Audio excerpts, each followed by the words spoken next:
वैष्णवी श्रूयते वा? वैष्णवी श्रूयते वा? आं श्रूयते महोदय। येनाक्षरसमाम्नायमधिगम्य महेश्वरात् कृत्स्नं व्याकरणं प्रोक्तं तस्मै पाणिनये नमः। येन धौता गिरः पुंसां विमलैः शब्दवारिभिः तमश्चाज्ञानजं भिन्नं तस्मै पाणिनये नमः। वाक्यकारं वररुचिं भाष्यकारं पतञ्जलिं पाणिनिं सूत्रकारं च प्रणतोऽस्मि मुनित्रयम्। अथ माहेश्वराणि सूत्राणि अयुन् ऋलृक् एवोङ् ऐच हयवरट् लण् ञमगणनं जभै घडदश जवगडदश कफ चट चटतौ कपै शससर् हल् इति माहेश्वराणि सूत्राणि। अथ अष्टाध्यायी सूत्रपाठः। अध्यायः द्वितीयः पादः। वैष्णवी वदति वा अद्य? आं महोदय। वैष्णवी वदति वा? आं महोदय, श्रूयते वा? श्रूयते। नन्वोर्विभाषा नन्वोर्विभाषा पुरिलुं चास्मे पुरिलुं चास्मे वर्तमाने लट् वर्तमाने लट् लटः शतृशानचौ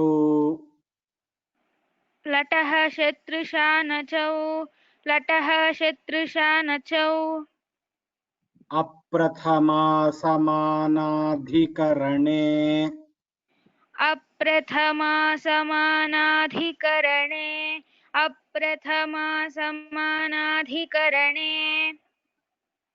संबोधने च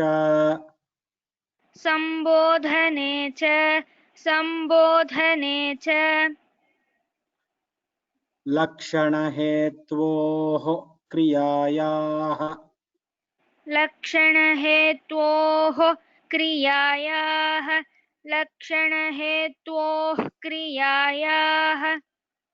तौ सत्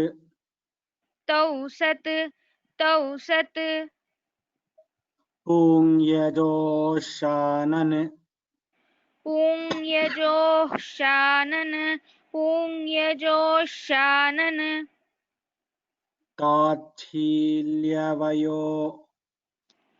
ताच्छील्यवयो ताच्छील्यवयो वचनशक्तिषु चानश्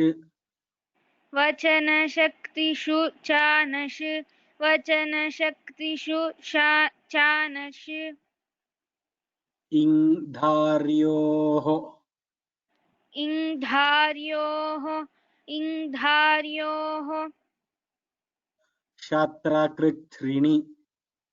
शत्रकृच्छ्रिणि शत्रकृच्छ्रिणि द्विषो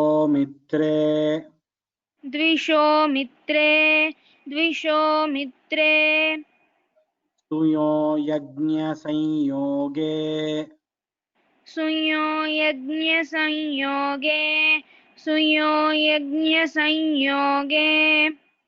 अर्हः प्रशंसायाम्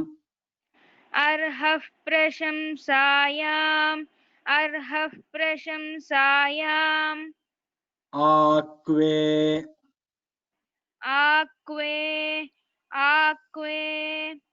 तच्छील तद्धर्म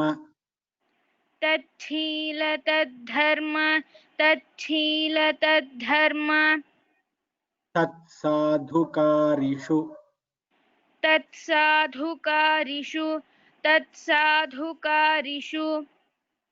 तृन्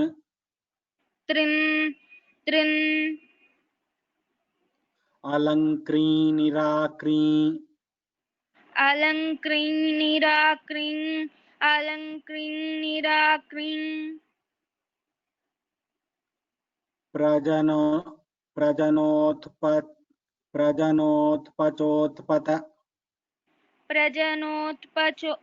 प्रजनोत्पचोत्पत प्रजनोत्पचोत्पत उन्मदरुचि उन्मदरुचि उन्मदरुचि अपत्रपवृतुवृधु आपत्रपवृतु वृधु आपत्रपवृतु वृधु सहचरः सहचरः सहचर इष्णुच सहचर इष्णुच सहचर इष्णुच नेच्छन्दसि नेच्छन्दसि नेच्छन्दसि भुवश्च भुवश्च भुवश्च ग्लाजिस्थः ग्लाजिस्थः ग्लाजिस्थः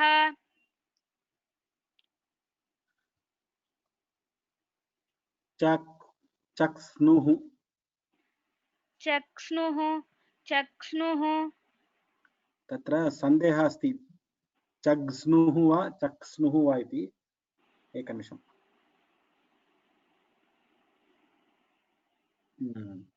वस्तुतः अत्र प्रिण्टिङ्ग् मिस्टेक् अस्ति ककारः नास्ति ग्लाजिस्थः ग्लाजिस्थः ग्लाजिस्थः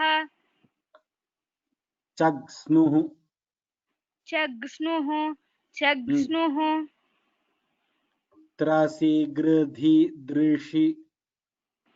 त्रसिगृधिधृषि त्रसिगृधिधृषि क्षिपेह्नुः क्षिपेह्नुः क्षिपेह्नुः शमित्यष्टाभ्यो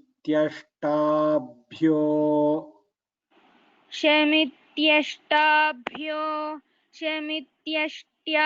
शमित्यष्टाभ्यो घिनुन् धीनुन् घीनुन् वास्तविकतया यदा अहं ब्रेक् करोमि शमित्यष्टाभ्यः घिनुन् इति वक्तव्यं परन्तु अहं तथा न वदामि तत्र शमित्यष्टाभ्यो इत्येव वदामि कृपया तद् मनसि धारयन्तु यदा तत्र सूत्रच्छेदं कुर्मः तदा विसर्गः वक्तव्यः हा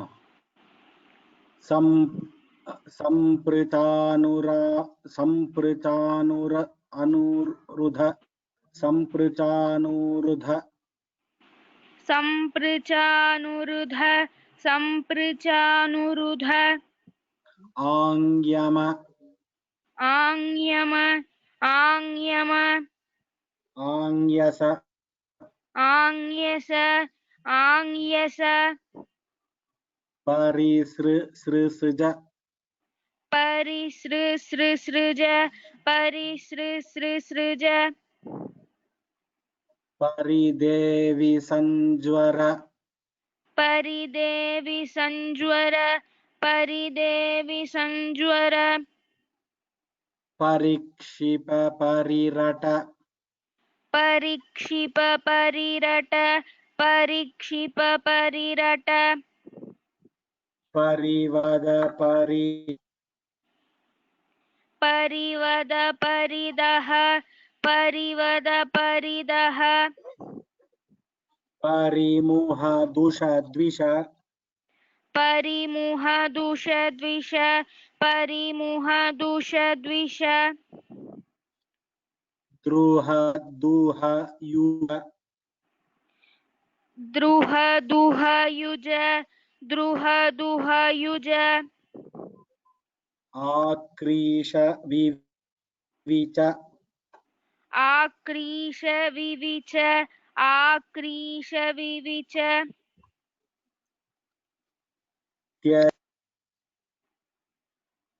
त्यज रज त्यज रज भज अतिचर भज अतिचर भज अतिचर अपचर अपचर अपचर आमुष अभिहनश्च आमुष अभिहनश्च आमुष अभिहनश्च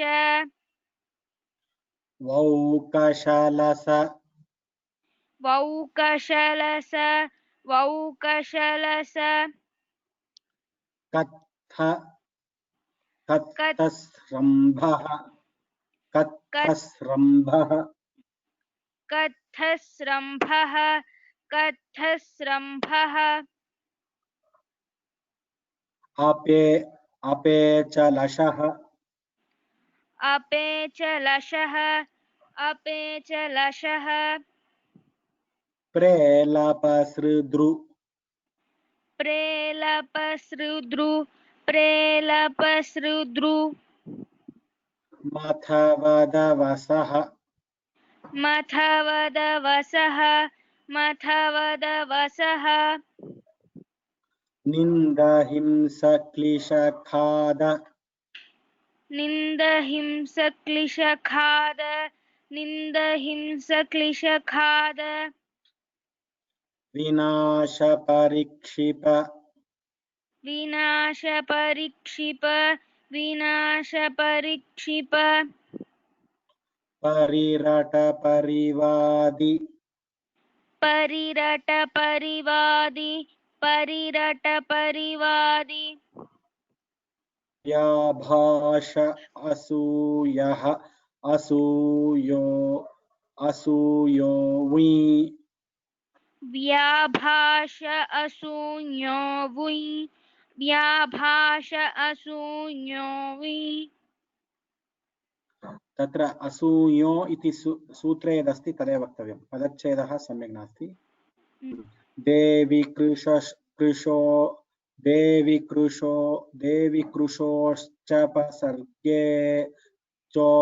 actually देविकृशोश्चोपसर्गे देविकृशोश्चोपसर्गे देविकृशोश्चोपसर्गे चलन शब्दार्थ चलनशब्दार्थ चलनशब्दार्थ क्षम्यतां चलनशब्दार्थात् चलनशब्दार्थात् चलनशब्दार्थात् अकर्मकात् युच् अकर्मकात् युच् अकर्मकात् युच् अनुदात्तेतश्च अनुदात्तेतश्च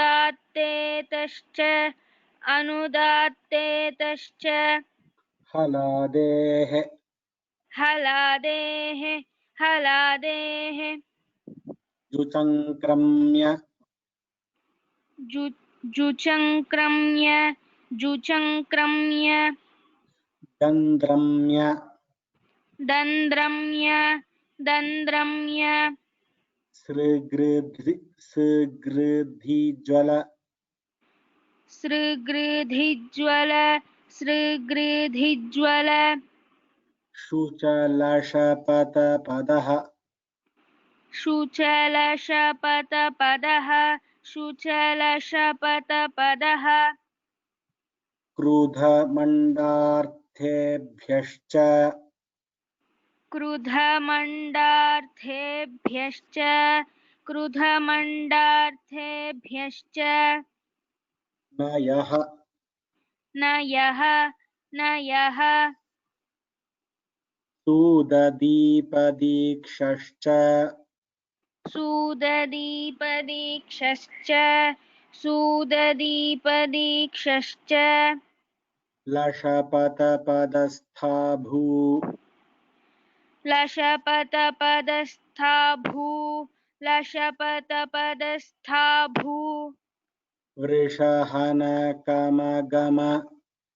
वृषहनकमगम वृषहनकमगम ऋभ्य उकै श्रुभ्य उकै श्रुभ्य उकै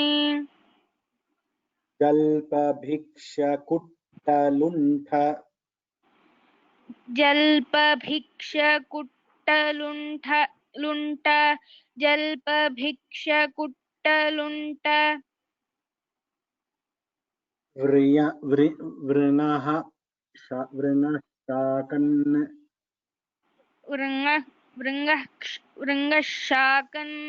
वृङ्गशाकन् प्रजोरिणिः प्रजोरिणिः जीदृक्षिविश्री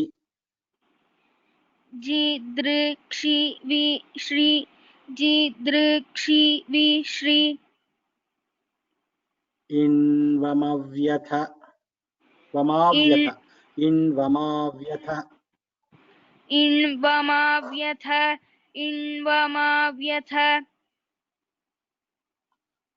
अभ्यमपरिभू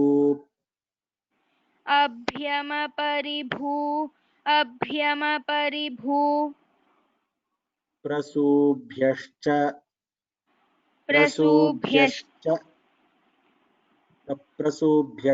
तावदेव अन्यत् पुनः च नास्ति प्रसूभ्यश्च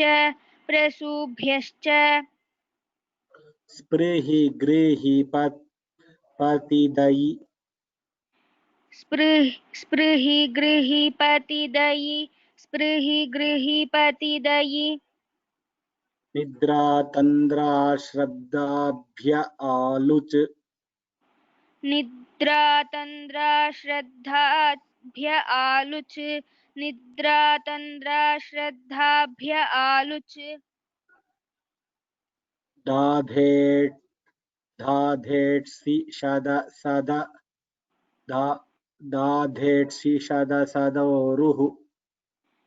दाधेट्सि शदसदोरुः दाधेट्सि शदसदोरुः सृघस्यधः क्मरच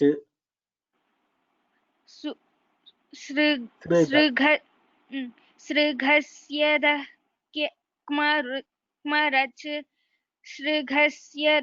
क्मरच भञ्जभासमिदो घुरच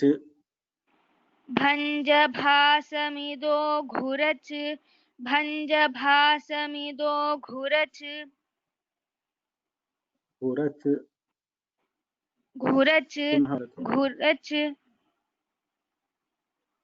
अस्तु धन्यवादाः these set of sutras are really tough, especially these 40 sutras. One or two are easy, most of them are very, very difficult to memorize.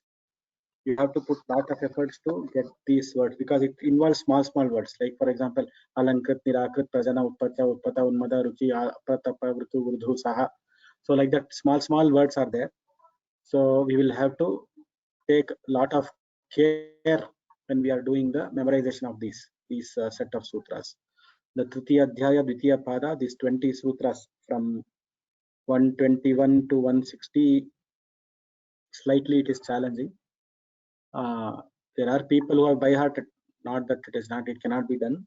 We have to do it carefully because there is a lot of places, this Lasa, Lashapata, all these things, they come at 2 or 3 places. Vrittu, Vruddhu, all these dhatus, they come here and there. So we have to be very, very careful and very, very careful with the memorization and memorization scheme, how we are memorizing. Okay. Now we have very less time. I think we will close the class today. We started a little bit late. I apologize for that. I had gone out somewhere and I just now came. So by God's grace, the class happened today. So apologies for the late login from my side and late starting the class late from my side. Dhanyavadaha.